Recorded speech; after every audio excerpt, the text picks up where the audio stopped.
우리나라 속담 가운데 이 빈수레가 요란하다라는 말이 있습니다. 이 실속이나 이 능력이 부족한 사람이 오히려 더 크게 떠들고 과시하는 모습을 이 비유적으로 표현한 속담입니다. 오늘 이 말이 오늘 설교 가운데 있는 전체 이야기를 담아내고 있는 것 같습니다. 오늘 본문은 그들 곧 예수님과 제자들이 지나갈 때에 무화과 나무가 뿌리채 마른 것으로 시작되고 있습니다. 그리고 베드로는 이때 생각이 나서 예수님께 묻고 있습니다. 주님께서 저주하신 그 무화과 나무가 말랐다라고 이야기하고 있습니다. 이것은 이전에 예수께서 무화과 나무를 저주하셨고 그에 따른 결과로 이 베드로가 보고 놀라서 이야기한 말입니다. 그렇다고 한다면 우린 여기서 질문을 할 수 있습니다. 왜 예수께서 무화과 나무를 저주하셨고 그 저주당한 무화과 나무가 왜 말랐을까? 하루 전 예수께서는 시장하셨고 이 멀리서 잎사귀가 무성하였던 이 무화과 나무를 보셨습니다. 그리고 그 나무로 다가갔더니 그 나무에는 열매가 없었고 겉으로 잎만 무성했습니다.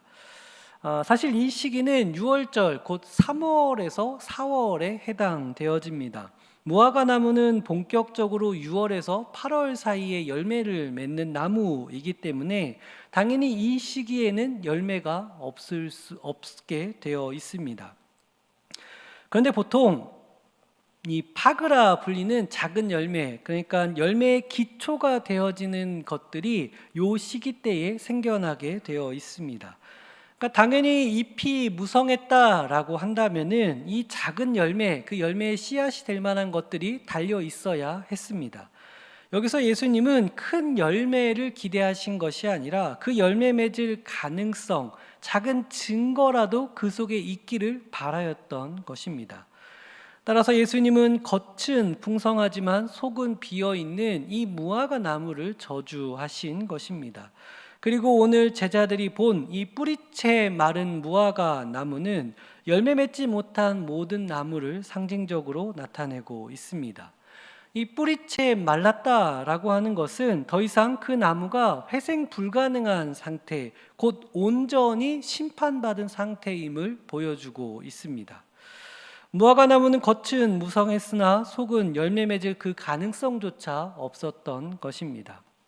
이것은 곧 우리의 신앙을 되돌아보게끔 하고 있습니다. 예배나 봉사, 직분 여러 활동들을 통하여 혹은 우리의 신앙생활들을 통하여 겉은 풍성해 보일 수 있습니다. 하지만 실제로 믿음의 열매, 사랑의 증거, 하나님을 향한 중심이 비어 있을 수 있는 것입니다. 그래서 오늘 본문은 겉만 무성하고 속은 비어있는 모습이 결국 회복 불가능한 상태가 될 수 있음을 경고하고 있는 것입니다. 따라서 우리는 스스로 질문할 수 있습니다. 나는 과연 잎만 무성한 나무인가 혹은 열매를 맺고 있는 나무인가에 대한 질문을 할 수 있습니다. 이 질문 앞에 함께 본문의 말씀을 살펴보며 하나님의 뜻을 알아가고자 합니다. 그래서 오늘은 마가복음 11장 전체의 이야기를 좀 살펴보면서 그 속에서 하나님께서 우리에게 원하시는 참된 열매가 무엇인지 함께 살펴보겠습니다. 귀한 주님의 은혜가 하나님 가운데 이곳에 잘 임하여져서 우리가 주님의 뜻을 알아가는 귀한 시간이 되기를 간절히 소망합니다. 먼저 본문 11장은 우리가 잘 알고 있듯이 그 처음에 예수님께서 예루살렘 성으로 입성하는 이야기로 시작합니다. 제자들은 나귀 새끼를 준비하였고 예수께서는 나귀 새끼를 타고 성으로 입성하셨습니다. 여기서 예수님의 모습을 보면 어찌 보면 초라해 보일 수 있습니다. 승전한 거대한 말을 타고 들어가시는 것이 아니라 그 작은 것, 나귀 새끼를 타고 들어가고 계십니다. 이때 수많은 군중들이 나와서 자기의 겉옷을 이 땅에 펴고 나뭇가지를 흔들면서 이 앞뒤로 예수님을 따라갔습니다. 그들은 호산나 주의 이름으로 오시는 이여 라고 외치면서 그들의 해방되어질 것과 구원을 갈망하며 큰 외침 속에 이 모임에 참여하고 있었습니다. 겉으로 볼 때에는 이 입성하는 장면이 굉장히 장엄한 환영으로 볼 수 있습니다. 기쁨과 소망이 넘치는 것처럼 보여집니다. 하지만 이들의 갈망은 정치적인 자유와 이 현실적인 번영을 갈망하고 있기 때문에 이루어진 것입니다. 하나님을 향한 참된 믿음이라기보다는 이 예수라는 인물이 우리로 하여금 로마로부터 해방시키고 우리로 하여금 이 삶의 번영을 이루겠구나라고 기대하고 있었던 것입니다. 결국 이들은 며칠 뒤에 재판석 앞에 앉아 있는 예수를 향하여 십자가에 못 박아라 라고 외치었고, 십자가에 달리신 예수를 향하여 조롱하는 이들이었습니다. 호산나 외쳤던 그들이 결국 예수 그리스도를 향하여 비난하고 조롱하였던 동일한 인물이었습니다. 예수께서 입성할 때의 큰 환호성 속에 많은 인파가 몰려 있었지만 그들 마음속은 진정 비어 있었기에 정작 십자가 앞에서 그들은 전혀 믿음 없는 모습을 보여주었던 것입니다. 우리의 삶도 여기서 살펴볼 필요가 있습니다. 우리가 환호 속에 또 어떠한 마음의 감정 가운데 하나님을 찬양하며 감격에 빠질 수 있습니다. 그러한 삶 가운데 우리가 삶을 살아내다 보면 도리어 삶 속에 십자가를 부인할 때가 있습니다.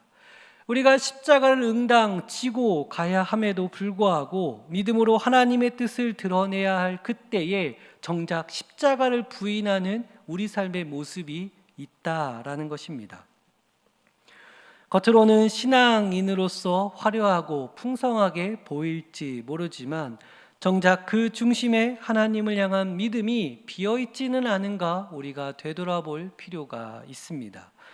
만일 우리의 신앙이 그리고 우리가 하는 모든 교회에서의 모든 활동이 겉으로만 화려하게 보여지게 된다면 십자가 앞에서 정작 예수 그리스도를 부인하였던 이들과 크게 다르지 않을 것입니다.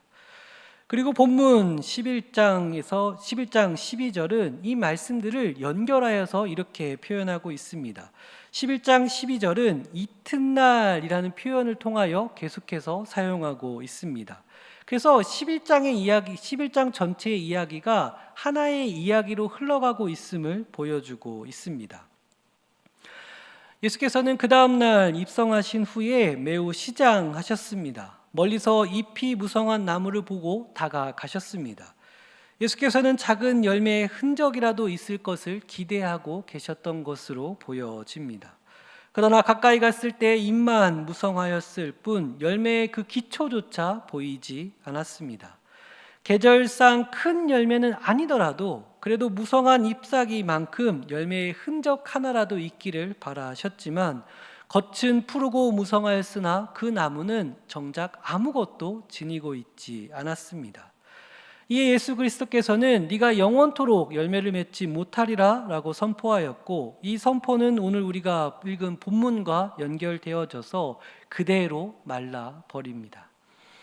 하나님께서 찾으시는 믿음의 열매가 없다면 이는 예수께로부터 곧 심판을 선포받을 수 있음을 오늘 본문은 보여주고 있습니다. 겉은 풍성하나 그 속이 비어진 신앙은 예수님을 만났을 때에, 예수 그리스도 앞에 섰을 때에 그 심판이 선포되어지게 되고 절대 일어나서는 안 되지만 그 심판의 대상으로 서게 될 수 있습니다. 그래서 이어서 본문은 그 심판받은 자들의 삶의 모습이 어떠한지를 보여주고 있습니다. 이 무화과 나무를 향하여 저주하였던 그 본문의 말씀을 이어서 15절의 말씀도 역시나 마찬가지로 그들이라고 하면서 이야기가 시작되어집니다. 다시 말해 이야기가 계속해서 이어져서 그들이, 그러니까 예수님과 그 제자들이 예루살렘에서 들어간다라고 이야기하고 있습니다. 성전 안에는 매우 시끌벅적하였습니다. 이 제사를 준비하는 이들로 가득하였고 환전하는 이들이 있었고 비둘기를 파는 자들로 북적였습니다. 이들의 겉모습을 볼 때에는 종교적인 열심과 활기로 가득해 보였습니다. 성전이 그야말로 시끌벅적하면서 무엇인가 가득 채워져 있는 것처럼 보여졌습니다. 하지만 그들의 중심을 아시는 예수님은 즉시로 행동을 하셨습니다. 그들의 상을 뒤엎으시고 장사꾼들을 내어 쫓으시고 물건을 가지고 성전 안으로 사람들이 지나다니지 못하도록 막아 쓰셨습니다. 그리고 예수님은 이들을 향하여 내 집은 만민이 기도하는 집이라 하였는데 너희가 이곳을 강도의 소굴로 만들었다라고 외치었습니다. 이들의 겉모습은 종교적인 형식적으로 볼 때는 매우 풍성하게 보일 수 있습니다. 하지만 그 속에 기도가 사라졌고 탐욕과 욕망으로 가득 채워져 있었습니다. 하나님께 드려야 할 그 자리가 인간의 욕망으로 가득 채워져 있는 것입니다. 하나님으로 채워져야 할 자리가 인간의 것들로만 가득히 채워져 있었습니다. 여기에 지도자들이 나타나 이제 반응하기 시작합니다. 대제사장과 서기관들이 이 상황, 예수 그리스도께서 성전을 뒤엎는 것을 보고 예수를 죽이려 하였다라고 기록하고 있습니다. 이것은 자신들의 그 이득과 경제적인 소득에 영향을 주었기 때문에 그러합니다. 종교 지도자들은 성전에서 장사하는 이들을 통해 많은 수익을 거두고 있었습니다. 그런데 이들의 행동이 참으로 특이하게 나타나고 있습니다. 자신들에게 피해가 발생하자마자 이 자신들이 갖고 있는 권력으로 예수를 죽이고자 이들은 결단하였습니다. 겉으로는 이들이 권위를 가지고 거침없이 이 예수를 바로 죽일 것처럼 행동하고 있지만 정작 이들 속에는 두려움으로 가득 차 있었습니다. 무리들이 예수 그리스도의 가르침을 놀랍게 여기고 있었기에 지도자들은 오히려 사람들의 눈치를 보는 이 겁쟁이의 모습을 보여주고 있는 것입니다.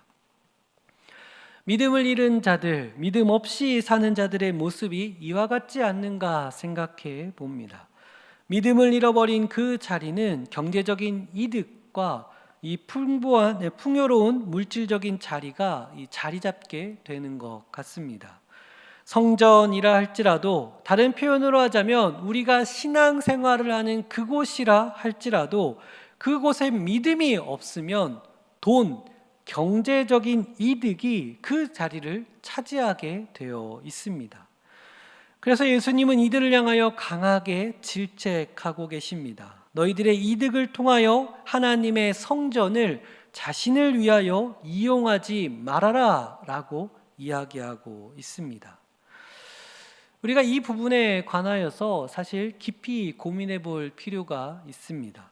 과연 우리가 신앙생활을 하는 곳, 우리의 믿음의 터가 닦여져야 될 그곳이 더 나아가 만민이 기도하는 그 기도의 자리가 진정 하나님을 중심으로 모이고 있는 것인지, 혹은 그 믿음이 없는 자리를 경제적인 이득, 나의 유익과 만족이 그 자리를 차지하고 있는 것은 아닌지 우리가 깊이 되돌아볼 필요가 있습니다.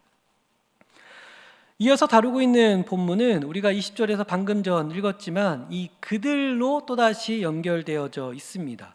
그래서 우리가 좀 전에 읽었지만 20절 말씀이 다시 그들로 연결되어져 있는 것입니다. 잠시 뒤에 이 무화과 사건을 다시 다루게 되어져 있고 그 다음으로 연속되어지는 27절 말씀, 그러니까 또 다른 사건이 이어지는 27절 말씀도 역시나 그들이라고 시작하고 있습니다. 즉 다시 말해서 제가 11장의 말씀을 계속해서 짚으면서 반복되어져서 이야기하지만 그들이 혹은 이튿날 이런 표현들을 통해서 11장 전체가 지금 하나의 이야기로 쭉 연결되어져 있음을 발견할 수 있습니다. 무화과 사건 나무 이후에 예수께서는 다시 예루살렘 성전에 올라가 거니고 계셨습니다. 이에 성전 청결 사건, 그 성전을 뒤엎은 사건으로 인해서 예수께 대하여 강한 적대감을 지니고 있었던 대제사장들과 서기관들과 장로들이 등장하였습니다. 이들은 예수를 향하여 네가 무슨 권위로 이 일을 하였는지, 누가 너에게 권세를 주었는지에 대하여 묻습니다. 이런 일들은 좀 전에 있었던 이 성전을 뒤엎는 사건, 감히 성전 안에서 이 제사장들만이 가지고 있던 모든 결정권을 예수께서 어떻게 뒤엎을 수 있는지에 대해서 물었던 것입니다. 여기서 종교 지도자들이 갖고 있는 그 권위는 사실 자타가 인정하고 있는 권위들입니다. 대제사장은 성전에서 제사에 관한 모든 권위를 지니고 있었습니다. 성전 운영에 대한 전반적인 것과 또 경제적인 이익까지 이들은 장악하고 있었습니다. 서기관들은 율법에 대한 해석으로 그 권위를 지니고 있었습니다. 백성들에게 율법 교사로 존경받으며 옳고 그름을 판단해주는 역할을 이들은 하고 있었습니다. 오늘로 따지면 사실 판사와 같은 역할을 하였습니다. 장로들은 사회의 정치적인 큰 권위를 지니고 있었던 이들입니다. 최고 의결 기관인 산헤드린의 구성원으로 백성의 대표를 지니고 있는 것이고, 오늘날로 따지면 국회의원과 같은 역할을 하였습니다. 그러한 이들이 아무런 권위를 지니고 있지 않는 것처럼 보이는 예수를 향하여 이 공격하며 다가오고 있었습니다. 이에 예수님은 이들의 질문 앞에 이렇게 이야기를 합니다. 너희가 대답하여 보기를 세례 요한의 그 세례가 하늘로부터 온 것이냐 아니면 사람으로부터 온 것이냐라고 묻습니다. 이것은 사실 단순해 보이는 질문이지만 단순한 질문이 아닙니다. 만약에 이 종교 지도자들이 하늘로부터라고 이야기를 하게 되어진다면 그들이 율법과 제사에 관하여 권위를 지니고 있는 이들인데, 자기 스스로 발을 딛고 있는 그 권위를 스스로 무너뜨리게 되어지는 대답을 하게 되는 것입니다. 하나님께로부터 왔다라고 그들이 고백하고 있지만 정작 자신들이 세례 요한을 거부하고 있기 때문에 그러합니다. 그런데 반대로 사람으로부터 왔다라고 한다면은 이 무리들, 백성들로부터 심하게 거부를 받을 수 있습니다. 왜냐하면 백성들이 세례 요한을 향하여 선지자로 믿고 있었기 때문에 세례 요한을 부정하는 것은 곧 모든 백성들을 부정하는 것과 같기 때문에 그러합니다. 그래서 이들은 양쪽 모두를 피하고자 모른다라고 답을 회피합니다. 사실 이 모른다라고 하는 표현 자체가 이들의 권위가 얼마나 빈약한지, 이들이 지니고 있는 그 모든 권위가 얼마나 허상인지를 그대로 보여주고 있습니다. 겉으로는 종교 지도자로서의 위엄을 지니고 있지만 속으로는 아무런 믿음이 없고 사람의 눈치와 두려움으로 가득한 그들의 실상을 그대로 보여주고 있습니다. 결국 믿음이 없으면 그가 지니고 있는 모든 권위는 겉껍데기만 남게 되어지고 사람들 앞에 눈치만 보는 것을 오늘 본문은 보여주고 있습니다. 그리고 참된 권위는 하나님께 대한 철저한 순종 속에 이루어지는 그 믿음으로 말미암아 이루어지게 됨을 우리는 생각할 수 있습니다. 그래서 다시 오늘 본문의 이야기로 마지막으로 돌아가서 살펴보면 그 뿌리채 말라버린 무화과 나무 사건이 다시 살펴볼 수 있습니다. 이 사건은 사실 11장 전체에서 계속해서 반복해서 보여주듯이 이 겉으로는 매우 화려하지만 그 속이 믿음으로 채워지지 아니하고 비어진 상태를 우리로 하여금 시각적으로 볼 수 있게 만들어 줍니다. 아무리 화려하다 할지라도 그 속에 믿음으로 채워져 있지 않으면 뿌리채 말라버린 이 무화과 나무와 다르지 않다라고 이야기하고 있습니다. 그리고 오늘 본문은 명확하게 우리로 하여금 그와 같이 뿌리채 말라버린 나무가 되지 않기를 바라면서 어떻게 우리가 살아가야 할지에 대하여 이야기하고 있습니다. 그것은 바로 22절의 말씀 속에 이야기하고 있습니다. 우리 22절 말씀 함께 읽도록 하겠습니다. 예수께서 그들에게 아멘. 그리고 그 믿음이 어떠한지에 관하여 23절은 이렇게 보여주고 있습니다. 우리 이어서 한번 같이 한번 읽어보도록 하겠습니다. 23절입니다. 내가 진실로 너희에게 이르노니 그 말하는 것이 이루어질 줄 믿고 마음에 의심하지 아니하면 그대로 되니라. 아멘.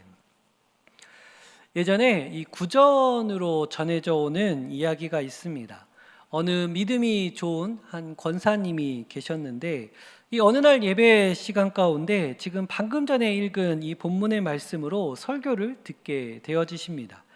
설교 시간에 믿음을 강조하며 믿음이 있다면 이와 같은 일들이 이루어질 수 있습니다 라고 선포하였고, 이 권사님은 아멘으로 받아들였습니다. 사실 이 권사님은 교회를 가기 위하여 산을 넘어 가야 했습니다.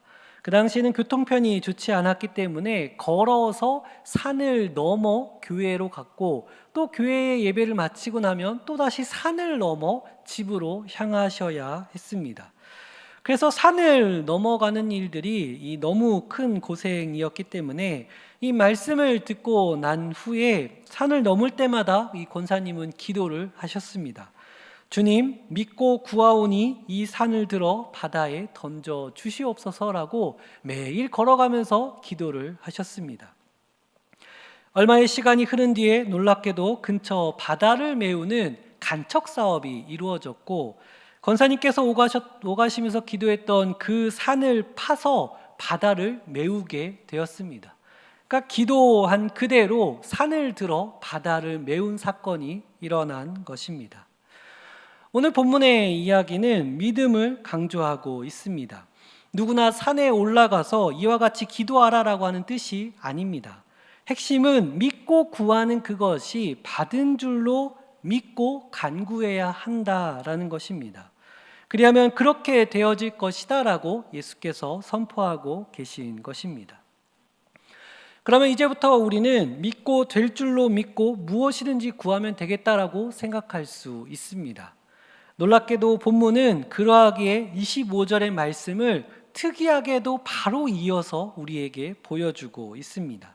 우리 25절 말씀인데요, 함께 읽어보도록 하겠습니다. 서서 기도할 때에 아무에게나 혐의가 있거든 용서하라. 그리하여야 하늘에 계신 너희 아버지께서도 너희 허물을 사하여 주시리라 하시니라. 아멘. 갑자기 이상한 이야기가 등장하는 것처럼 느껴질 수 있습니다.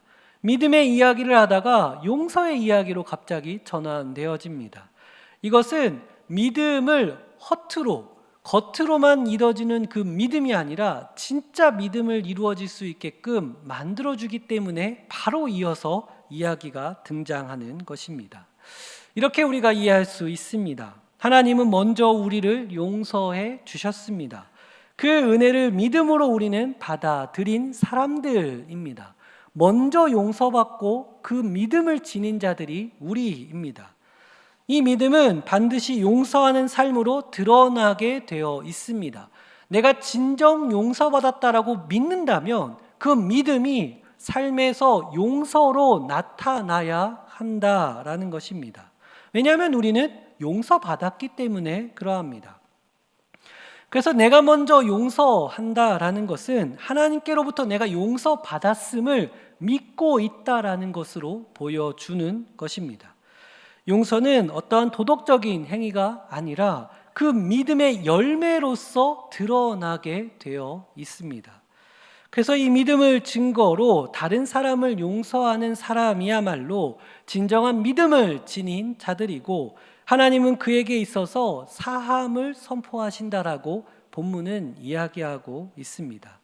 그러므로 용서가 하나님의 뜻이고 그 뜻을 진정으로 이해한 사람만이 참된 믿음을 지니고 있음을 본문은 보여주고 있습니다.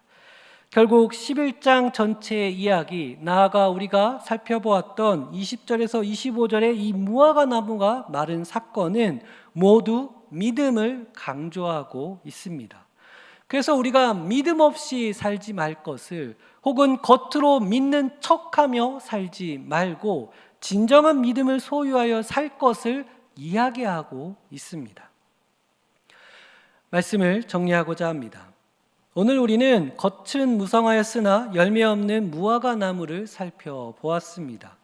결국 열매가 없는 나무는 뿌리채 말라 버리고, 그와 같이 믿음이 없는 삶은 또한 아무 쓸모없이 말라버리는 삶이 되어질 수 있음을 살펴보았습니다. 이것은 예수께서 예루살렘 성에 입성하였을 때에 겉으로는 크게 환호하여 맞이하였으나 참된 믿음이 없어 결국 십자가 앞에 서 있는 예수 그리스도를 부인한 이들과 크게 다르지 않음을 보여주고 있습니다. 또한 겉으로는 종교적 열심을 지니고 있으나 성전에서는 속에 그 탐욕이 가득하여 이 쫓겨나해졌던 이들을 우리가 살펴볼 수도 있습니다. 그리고 겉으로는 권위를 지닌 듯 하였으나 그 속이 비어진 이들, 사람의 눈치만 보고 있는 종교 지도자들의 모습 속에서도 우리는 발견할 수 있었습니다. 결국 이 모든 이들을 향하여 예수님은 명확하게 우리에게 이야기하고 계십니다. 그것은 바로 하나님을 믿으라 라고 이야기하고 계십니다. 겉으로 화려한 마치 있어 보이는 듯한 모습은 다 버리고 진정 참된 믿음 속에 하나님 앞에서 삶을 살아낼 것을 예수님은 오늘도 우리에게 요구하고 계십니다. 있어 보이는 척은 곧 드러날 수밖에 없습니다. 진실한 믿음 속에 우리가 삶을 살아내야 하고 그 삶은 세월이 흘러가면 흘러갈수록 더욱 아름답게 빛이 날 줄로 믿습니다. 그러하게 간절히 바라기는 이곳에 계신 모든 분들 가운데 주께서 주시는 참된 믿음으로 하나님의 온전한 뜻을 이루어가며 살아가는 복된 삶들이 되시길 주님의 이름으로 간절히 축복합니다. 기도하겠습니다.